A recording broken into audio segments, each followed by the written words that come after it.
మెదక్ జిల్లా రామాయంపేట మున్సిపల్ ఎన్నికల నామినేషన్ల ప్రక్రియ నోడల్ ఆఫీసర్ తహసీల్దార్ రజనీకుమారి పర్యవేక్షించారు. 12 వార్డులకు సంబంధించి ఏర్పాటు చేసిన 4 కౌంటర్లను సందర్శించి రిజిస్టర్లను తనిఖీ చేశారు. హెల్ప్ డెస్క్ వద్ద అభ్యర్థులకు అందుతున్న సేవలను అడిగి తెలుసుకున్నారు. నామినేషన్ల దాఖలులో అభ్యర్థులకు ఎలాంటి సాంకేతిక ఇబ్బందులు కలగకుండా చూడాలని, నిబంధనల ప్రకారం ప్రక్రియను పూర్తి చేయాలని ఆదేశించారు. అందరికీ నమస్కారం.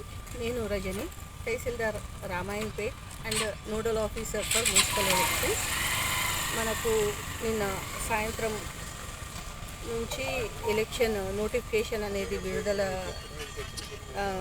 అయింది. దాంట్లో భాగంగా మనకు 164 BNS అమల్లోకి ఉంటుంది.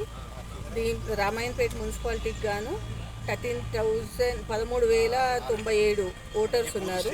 12 వార్డులు, 24 పోలింగ్ స్టేషన్స్. దీంట్లో భాగంగా 4 ROs, 4 AROs నియమించడం జరిగింది నామినేషన్ ఫామ్స్ తీసుకునడానికి. అండ్ ఈ నామినేషన్ ప్రాసెస్లో భాగంగా 3 రోజులు నామినేషన్ ప్రాసెస్ ఉంటుంది ఇవాళటి నుంచి. ఈ నామినేషన్ ప్రాసెస్లో భాగంగా మనకు MPD ఆఫీస్లో హెల్ప్ డెస్క్ అనేది కూడా నియమించడం జరిగింది. దాంట్లో మీకు ఓటర్ లిస్ట్కి సంబంధించి ఓటర్ ఎపిక్ కార్డ్ డీటెయిల్స్ ఏదైనా కావాలన్నా, ఇంకేదైనా సజెషన్స్, నామినేషన్ ఫామ్స్ ఫిలప్ చేసే ప్రాసెస్లో ఏదైనా సజెషన్స్ కావాలన్నా అక్కడ మన మున్సిపల్ స్టాఫ్ అందరూ కూడా అందుబాటులో ఉన్నారు.